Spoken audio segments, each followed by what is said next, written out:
want you to study law. So my daughter goes off to university. Now, I have a rule in my family.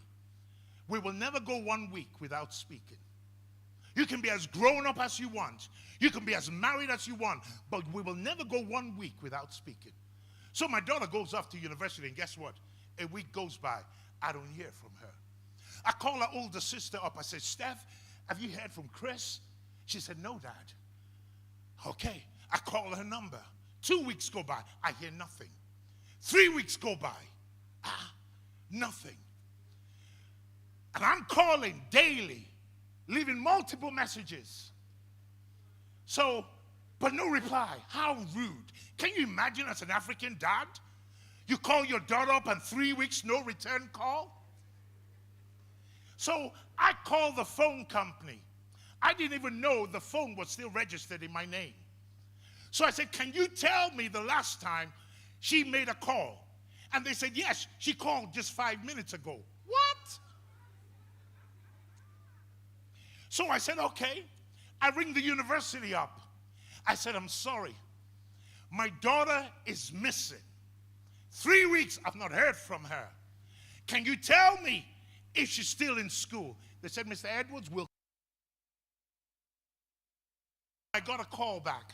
They said, Mr. Edwards, she's registered, but we have no record of her attending school.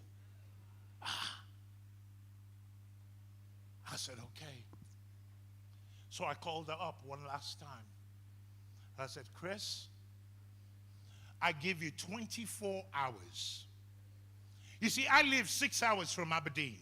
So it's not like you can just get into the car and be there in an hour. So I said, Chris, if you do not call me back in 24 hours, I will send the police to hunt you. I will say you are missing, and they will find you wherever you are. About 6 hours later, she calls me up and starts to cry. I said, Dad, I told you I didn't want to do this. I said, baby, come home. Come home now. I would rather have you by my side and alive than to be dead in a gutter and I have no idea where you are. That next day, she came. You see, in the UK, do you know what kills teenagers the most? Suicide. And everybody's aware of it. And I'm sorry. I know I want my kid to study law, but I'd rather have her alive with me than trying to get her to fit into my box. The crazy thing about it is, she told me she just wanted to be like me and study business. That's what she told me. A couple of years later, or a year later, she got into another university. She did her bachelor's, did her master's. She has more qualifications than anybody I know. But all she wanted to do was do what was on the inside of her rather than what I wanted her to do. It's uncomfortable, but it's the truth. We may be alike, but we are different. If you put a square peg in a round hole, it doesn't fit. You can force it, but it doesn't fit. You will be miserable trying to be what God has not called you to be. Do you know, I'm a business consultant. And I got time. I'm a business consultant. Do you know, one of the things I will sit and ask people,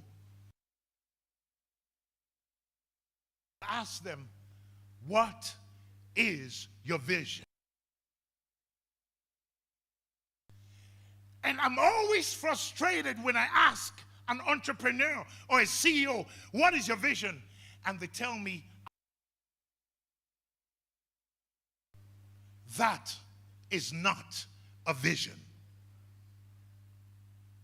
Wanting to make money is not. Money is the byproduct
20